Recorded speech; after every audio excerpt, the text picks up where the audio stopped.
The Mandalorian Season 2 has officially ended, very quickly might I add, and I thought this would be a great time to give my thoughts on Season 2. I will not be reviewing Season 1 here, because that came out already a year ago, and what's been said about the season has already been said by everyone else, so I'm just going to give my thoughts on Season 2. So, let's talk about it.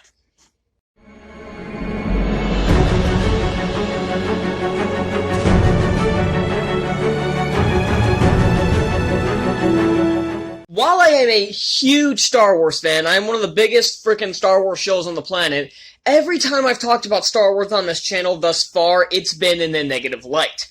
The first review I ever did was Star Wars: The Rise of Skywalker, which back then I was a little indifferent to, but I full on hate now.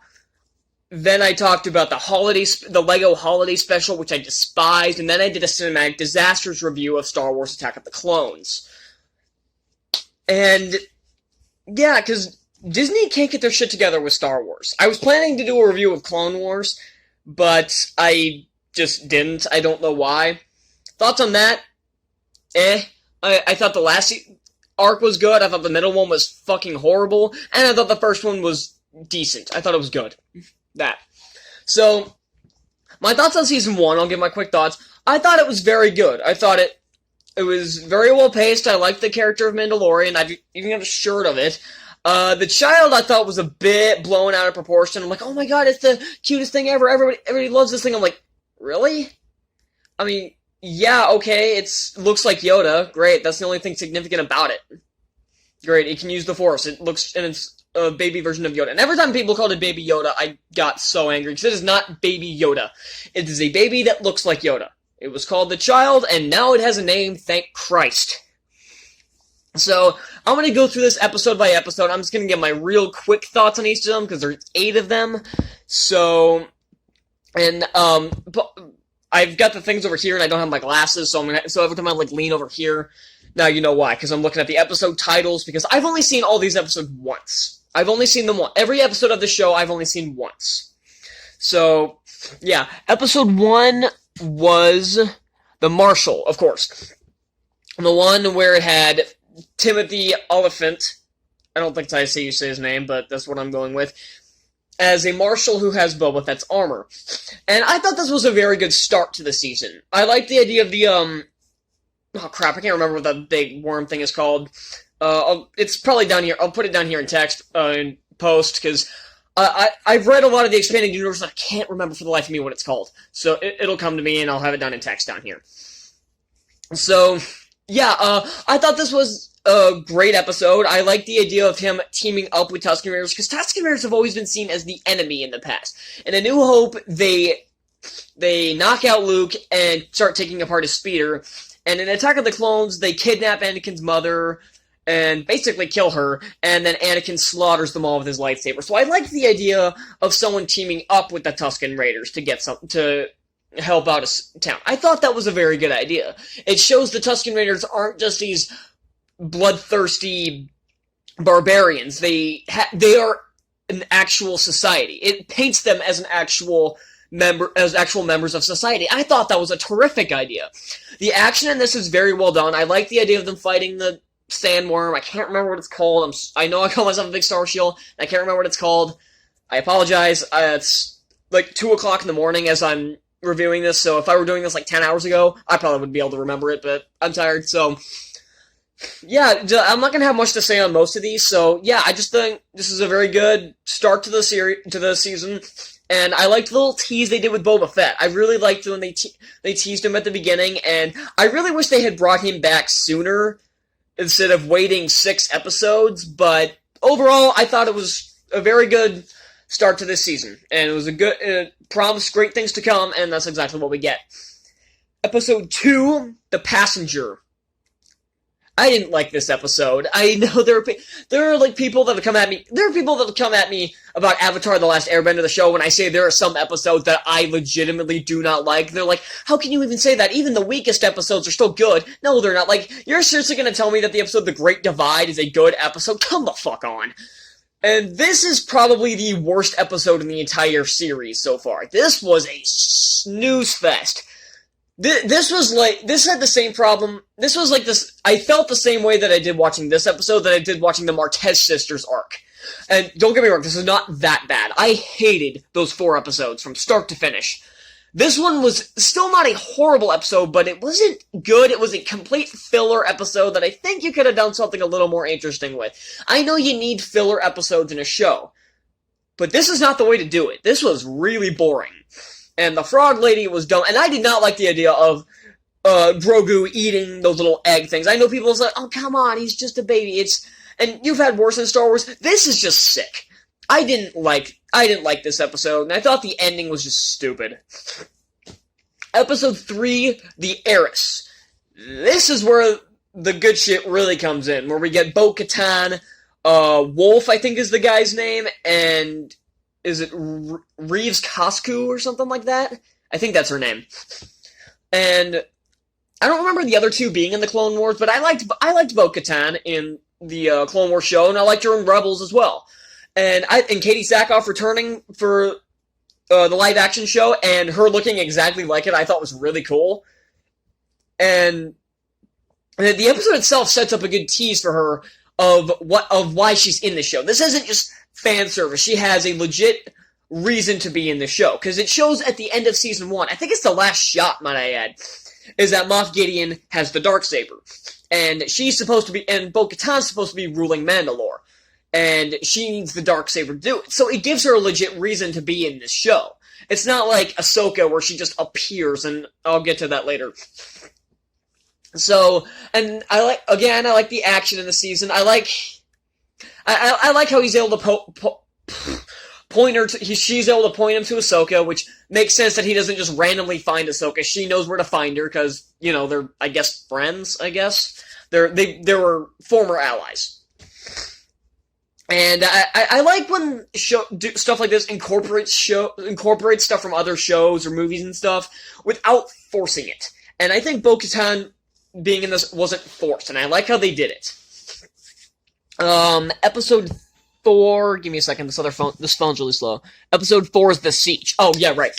See, the second I see the titles, I know exactly what it's about, and I remember my thoughts on it. So don't think I'm just making this shit up as I go along. I don't script these, but I know exactly what I'm gonna say. I like the characters of, I like Cara Dune, and I like his black friend, sorry, text, please help me. He was played by Carl Weathers. And I like Gina Carano, and I like Carl Weathers, and Weathers actually directed this episode, fun fact.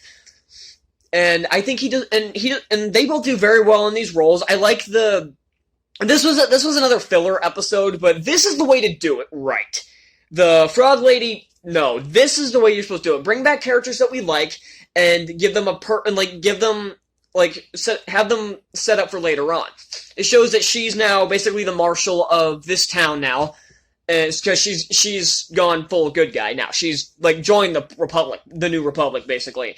And them going after it was like an oil factory, I think, where they're like taking the oil or something. There's like some sort of imperial mining facility, which was really cool. And the best thing about this episode is at the end, it teases the Dark Troopers, which were some of the coolest things in the original expanded universe, and I'm so glad they brought back. At least I think it was this episode.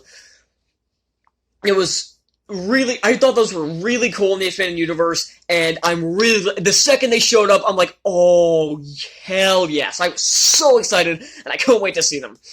And I'll get to them, and I'll get more into them later when I get into the later episodes, of course. So, this one is where the action really starts to kick up. This one, and then the later ones start to build on the action. It's like the action gets better and better, except for one episode, which I'm about to get to soon.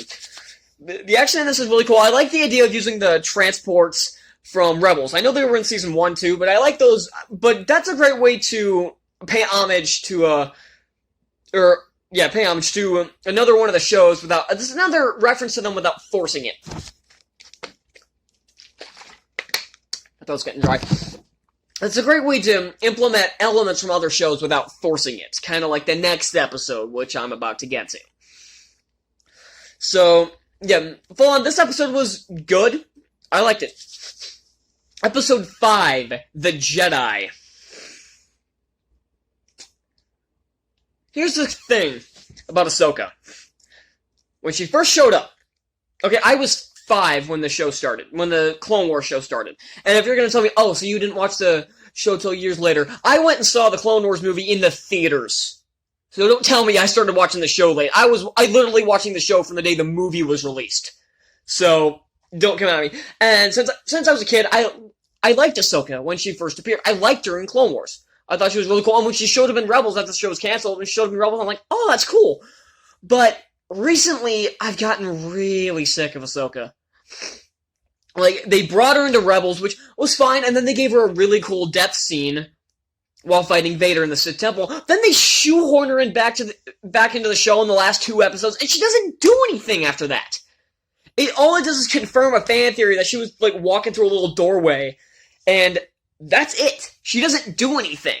What was she doing during the events of Return of the Jedi? Why wasn't she helping Luke fight Vader? Fuck if I know. And then they got her into Season 7, like, fine, kinda have to, but whatever.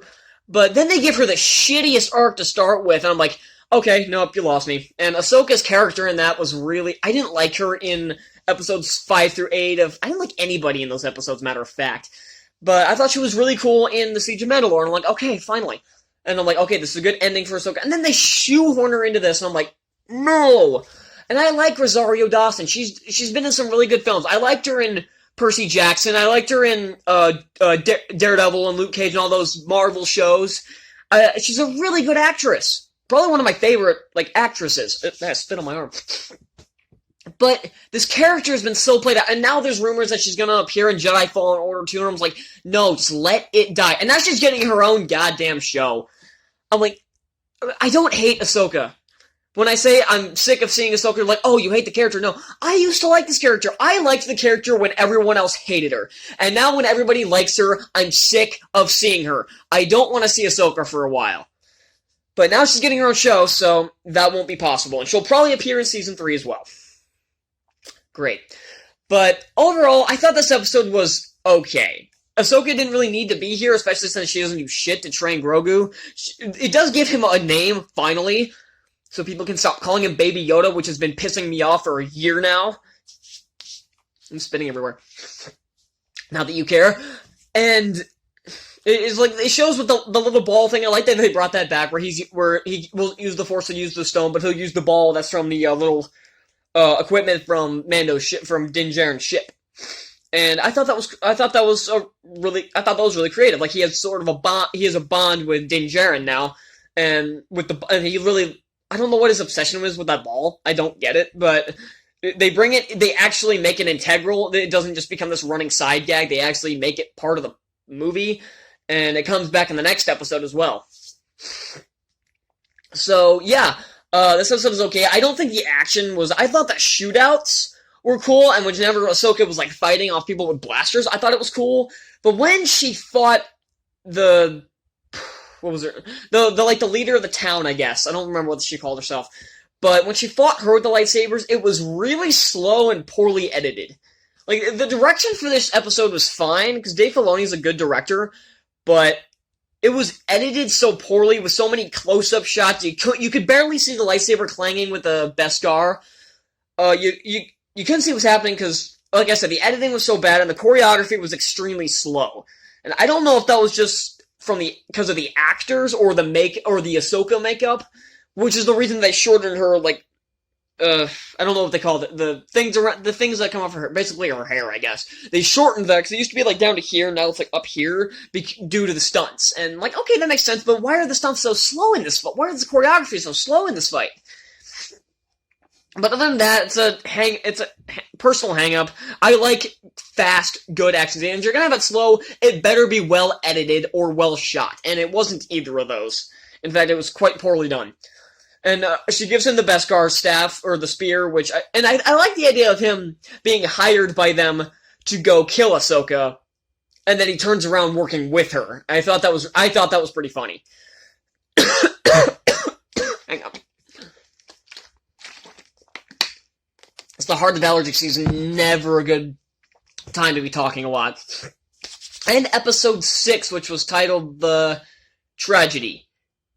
Right? Yes. This one I didn't have to look at my phone. This one Din Djarin takes Grogu to this kind of force spiritual place where he like meditates on this rock, and Boba Fett finally comes back along with Fennec from season 1, played by Ming-Na Wen, who, if you didn't know, played Mulan in the original Mulan, not the shitty live-action one. In fact, she probably could have played the live-action one, and I would have been okay with it. Normally I have a problem with people reprising their roles in live-action films, but after seeing the live-action Mulan's actress, I think they could have brought back Wen, and I would have been okay with it. But not the point. I've already pissed on Mulan multiple times, and it'll definitely be on the worst list of 2020, so you can look forward to that. But I thought Temuera Morrison has always been great as Boba Fett. I grew up with the special editions. Yeah. I've never actually seen the full original cut, so I've never seen Jeremy Bullock's, rest in peace, version of Boba Fett until I saw like a comparison video of the special editions to the originals. So Temuera Morrison has always been Boba Fett for me, because I got the 2004 editions, which came out after Attack of the Clones, where his voice was dubbed in. So Temuera Morrison has always been Boba Fett / Jango Fett for me. So it was really cool to see him finally kick some ass after going out like a bitch in Return of the Jedi, which I heard he ragged on in my Attack of the Clones review, so go ahead and watch that. So it was really cool to see him not only beat them with whatever that staff was, that Tusken Raider staff. I am blanking on so many of these. It's not my fault, I swear. It's the conditions. If this were 10 hours, like I said, if this was 10, 12 hours ago, I'd be remembering these no problem, but yeah, I'll have all the corrections in text down here. So, yeah. So, and we get to see him use his armor with those knee rockets. That was actually a really cool addition. I don't remember that ever being in the expanded universe either, but that was cool. And apparently there was like a little Luke Skywalker blink and you miss it like cameo up while Grogu was meditating, and he showed up there, and that was a fan theory that ended up being confirmed, I guess. So that's kind of cool. I didn't even notice, nobody noticed, unless you're one of those people that'll actually really like freeze every frame and try to pick apart see if you can find any Easter eggs. I don't do that. If I'm going to pick something apart, I'm going to pick something apart I hate and try to find like errors with it. So, yeah, because that's my job, to complain. So, this is basically one big action scene, and up to this point, this is the best action Mandalorian has had. And this is the only time Stormtroopers actually seem competent. They can actually hit their fucking targets, thank you. I didn't really care for that little comedic scene at the end at the beginning of the, finale of season 1. It was written, and it was directed by Taika Waititi, so I kind of figured, I'm like, yeah, this kind of feels like something out of Thor Ragnarok. And I really like Taika Waititi's sense of humor. I love Thor Ragnarok, so I'm not complaining. I thought it was very funny, but I'm getting sick of people making fun of, like, oh, yeah, even in universe, oh, yeah, Stormtroopers are dumb. We have to make fun of this. No, you can make them competent. And here they make them competent, but just the fact that they're all wearing armor, and indestructible armor at that. They're all wearing Beskar. So, there's not much else to say here. I thought it was cool, and the Dark Troopers finally get to do something here. They get to kidnap Grogu,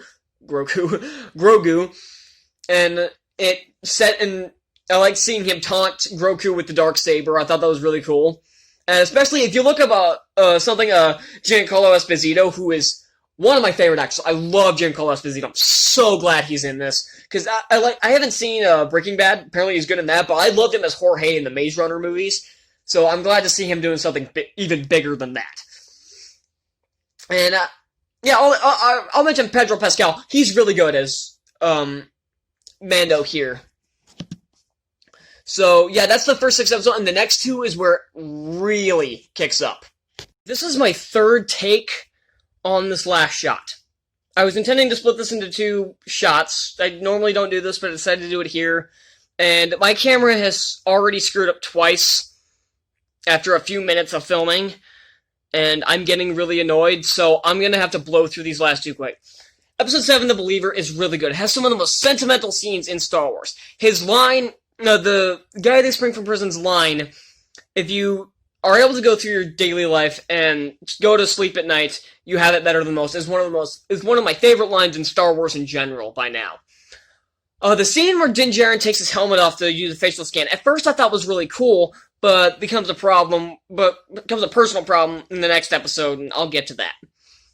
And I like the idea when they were having drinks with the Imperial, when he pushes the guy over the edge so far that he immediately just shoots him and they blast their way out instead. I thought that was really cool. And the fight scene against the pirates on the skiffs while they're transporting the Rhydonium was really cool. It was a very well choreographed action sequence. And this episode in general is just really good. And other than the sentimental scenes, it's pretty much all it had for, and that's pretty much all it was there for, other than the getting the data. And I like Din Djarin's speech at the end to Moff Gideon. My only hang-up is Boba Fett's armor, because did anybody else think it looked like plastic now? Because the Battle Worn was how it looked in every time we've seen it up to this point, including from Empire to Episode 6, is how we saw it. Or Episode 6, Return of the Jedi, Episode 6 of the show. But now it just looks like one of those toy helmets and armors you get at the store. Does anybody else think it looks like plastic, or is it just me? It's just me? Am I just the asshole? Fine. That's how it normally is. But Episode 8 is probably the best episode. It started out kind of Like, the first 20-25 minutes, I'm like, okay, this is fine, but I expected a little more out of a finale. And, I like the little skirmish Boba has with Casca Reeves. Yeah, it's Casca Reeves, not Reeves Casca. Yeah, Casca Reeves. Okay. The little skirmish he has was cool, even though it felt forced. What they were talking about didn't really make a whole lot of sense, even to a huge Star Wars show like me. I like that they didn't force Ahsoka into this episode, because I was expecting them to do that and they didn't, especially at the end, but they didn't. At first they pissed me off, the Dark Troopers, because he fights one in a really cool fight scene, but then the other ones get sucked out the airlock. I thought, fuck you. But then they bring back, I'm like, oh, thank God. And they don't really fight much, but they're used for a cool scene. Though I think the effect on them looks really iffy. It looks like they use CGI to try to make them look like they're puppets. So they move, every time it, like, makes a punch, when they walk, it looks fine. But whenever they tries to punch, like, whenever it was, like, punching Mando in the face, or was trying to punch down the wall, it looked like it was just, like, going like that. It looked really awkward.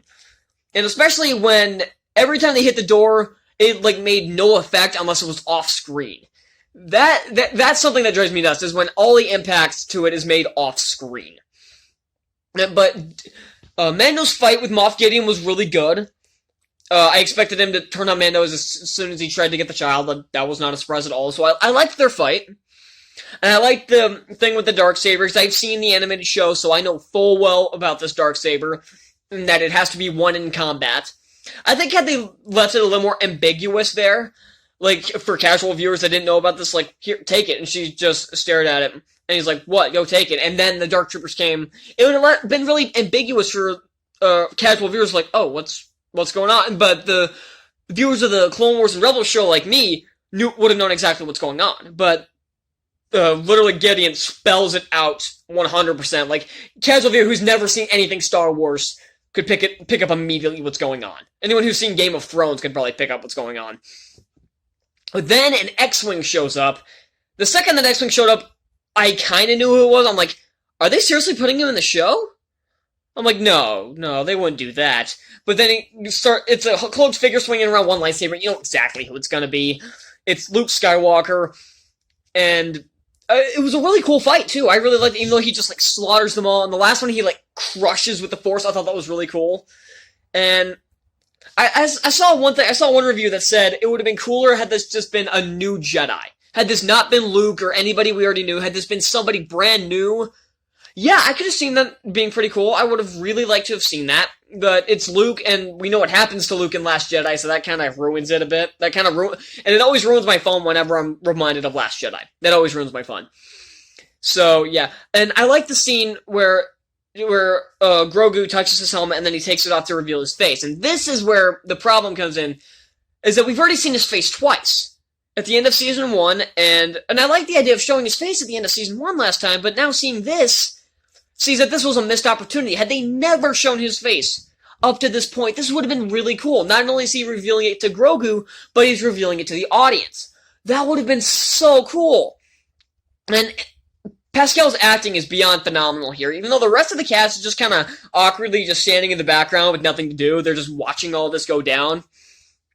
So, and I like the build-up of the Dark Troopers trying to bust in, and they're all just, like, steadily holding their holding their blasters, and they're, like, just waiting for it. I'm like, oh, I expected an actual shootout, and then the X-Wing showed up, and one thing I don't get is when the X-Wing showed up, why'd they all stop punching the door? I get the ones down at the hangar would have stopped to try to fight Luke, but why did the rest of the troopers stop trying to punch through the door? That made absolutely no sense.